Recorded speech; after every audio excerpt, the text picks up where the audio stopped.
नमस्कार, आर के त्यागी, गाज़ियाबाद, एनसीआर, दिल्ली। ओम सच्ची जनवाणी चैनल पर आपका स्वागत है। चैनल को सब्सक्राइब करें, वीडियो को शेयर, लाइक, कमेंट करें। सब्सक्राइब करने से हमारे चैनल का प्रचार प्रसार होता है, विस्तार होता है। बैंक रिटायरीज का चैनल है और वीडियो शेयर, लाइक करने से वीडियो तमाम रिटायरी साथियों तक जाती है।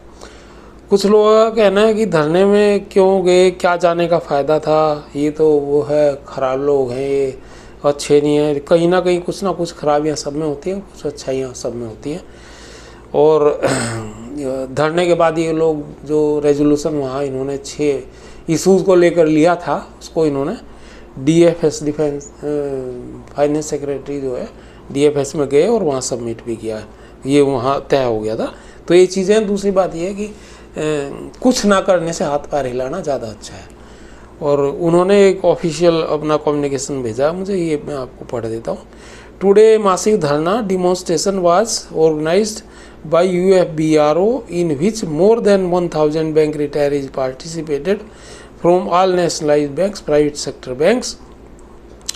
The dharna was addressed by Sri SCN convener AIBRF, Sri CN Prasad, joint convener AIRBEA, Sri V Vasudevan, CBREA UFBRO, Sri SV Srinivasan, chairman, Sri SM Deshpande, president, Sri Mitra Vastu, joint general secretary, Sri Vishwanath Nayak, Joint General Secretary, Sri Suresh Sharma, Organization Secretary IBRF, and the bank retirees were also addressed by Comrade JP Sharma, Vice President AIBEA, Comrade Manmohan Gupta, Working President NOBW, Sri Vijay Garg, General Secretary All India Bank of Rajasthan Retirees Federation, Sri Juneja and Sri Kapoor represented RBONC.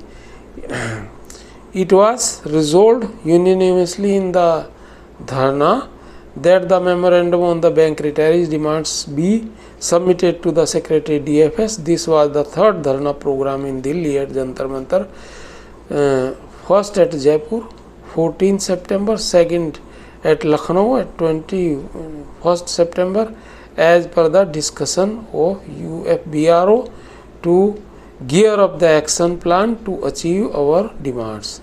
The next dharna program will be held at Bhubaneswar 3rd October, Thrissur 22 2nd October, Ahmedabad, Bangalore, Bhopal, Chennai, Chandigarh, Hyderabad, Kolkata, Mumbai, Patna, dated to be announced yet. SC Jain convener UFBRO। तो ये था उनका communication और अच्छी पहल है। और चाहे कुछ भी हो, इन सब चीज़ों के अपने अर्थ होते हैं। और जब चीज़ें जाएंगी DFS के पास तो कहीं ना कहीं उनका प्रभाव आएगा अवश्य। एक आपको कम्युनिकेशन इसमें पढ़ देता हूँ मैं,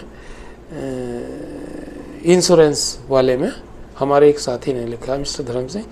IBA group medical insurance policy circular dated 18 सितंबर 24 सभी सेवानिवृत्त बैंक कर्मचारियों एवं रिटायरी संगठनों के नेताओं को बधाई। प्रीमियम कुछ कम हुआ तथा कवरेज 2 लाख से 4 लाख का हो गया। मेडिक्लेम संबंधित IBA के सर्कुलर दिनांक 18/9/2024 में पैरा 5 क्रिटिकल इलनेस के बारे में बहुत से साथियों ने पूछा। अभी डिटेल सर्कुलर आना बाकी है। IRDA के अनुसार बहुत सी बीमारियों को क्रिटिकल इलनेस परिभाषित किया गया है।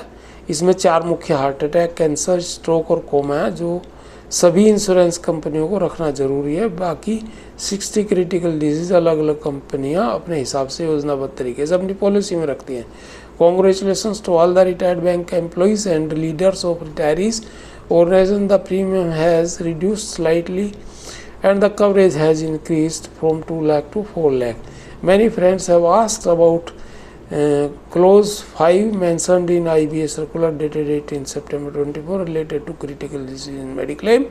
The detailed circular is yet to come. According to IRDA, many diseases have been defined as critical. There are 4 heart attack, cancer, stroke and coma. Main disease in this which all insurance companies must keep. The rest, about 60 different critical diseases. The companies keep them in their policies in a planned manner according to their own convenience. The main ones among them are as follows. List of critical illness commonly covered.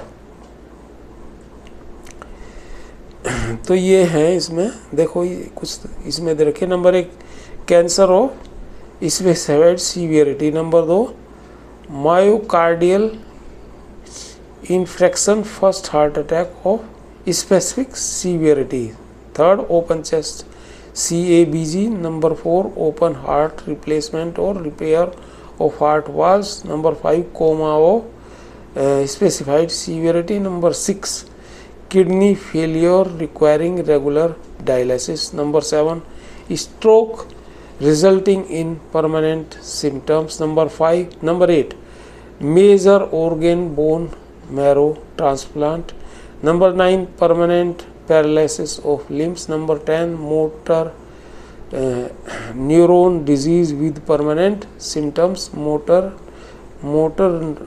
neuron disease, number 11th है multiple sclerosis with persisting symptoms, number 12 beginning brain tumor is defined as a life threatening known cancerous tumor in the brain, cranial nerves or meninges within the skull, number 13th blindness, total permanent and irreversible loss of all vision in eyes, number 14th है end stage lung failure 1, नहीं 15th है end stage liver failure, number 16 loss of speech, total and irreversible loss of the ability to speak as a result of injury or disease to vocal cords, number 17th loss of limbs, number 18th major head trauma accidental head injury, number 19th primary idiopathic pulmonary hypertension, number 20th है third degree Burns. सावधान सतर्क रहें। Close 5 critical illness a defined in settlement dated 25 May 15 shall continue with existing terms for the employees only, employees के लिए। Here the doubt arises whether critical illness treatment is only for working employees, but it is not so. Caution all our Italian leaders need to alert on this subject. Best wishes। तो ये था critical illness और इनके बारे में, और ये कुछ डेट्स भी बता देता हूँ आपको। ये हमारा एक केस है WPC 87118/2018 ग्रेजुएटी एनहेंसमेंट का है, 20 लाख के लिए, एक 16 वाला 10 से 20 करना। नेक्स्ट डेट ऑफ हियरिंग है, और इसमें steel authority of India gratuity matter clubbed with our writ SAIL to file rejoinder. ये बहुत दिनों से ऐसे ही चल रहा है, 5/12/2024 की डेट है। दूसरा है competition of gratuity DA special allowance 26 days etcetera to be included in calculation. Case entered in argument phase, ये 14/11/2024 में, और ये स्पेशल अलाउंस वाला केस भी 14/11/2024 में। WPC 4532/2019, वो 867 नंबर है, 4532 है। Pension updation special allowance for calculation of pension and pension updation, ये 14/11 में, और एक केस है ये 4th WPC 11846/2019 CBDT exemption of income tax on leave encashment, ये भी आर्गुमेंट में चल रहा है, 28/10/2024 है। Latest on special allowance case in Supreme Court, Indian Bank Association versus Kamal Kumar Kalia TPC 1394/2023 diary. Despite notice none from remaining respondents have entered appearance, few batches of respondents have sought permission to file counter affidavit, 4 weeks granted। तो 18/11 के है इसकी date, और ये जो है इसमें कुछ लोगों ने काउंटर एफिडेविट फाइल करे हैं, कुछ लोगों ने इसलिए कि भाई बाद में फीस ज़्यादा लग रही है, इस तरह से है। और friends of Central Bank retiree 69 members group got stay order from Chandigarh High Court on competition recovery period recovery after 10 years stayed in final judgment till final judgment and interim order received updated. Mr. Kala retired of Central Bank of India Chandigarh. It has a group of 16 members. That's it. ये चीज़ है 21/10 में date है। और इसके अलावा जो है हमने कुछ और भी हमारे हुए हैं, जैसे लखनऊ में हमने कॉम्पिटिशन का केस लगा दिया है, सेंट्रल बैंक के साथियों ने लगा दिया की तरफ से, और कैनरा बैंक के साथियों से इलाहाबाद हाई कोर्ट में, और IOB की तरफ से इलाहाबाद हाई कोर्ट में। ये डेवलपमेंट्स हैं। और सिंगला वाले केस में 4/10 की टेंटेटिव डेट है, लेकिन उसकी कोई मायने नहीं है। डेट जो आएगी वही होगी फाइनल, जो मैनुअल आएगी डेट, और वो 2 दिन पहले पता लगती है, उससे पहले पता भी नहीं लगती। ये चीज़ होगी।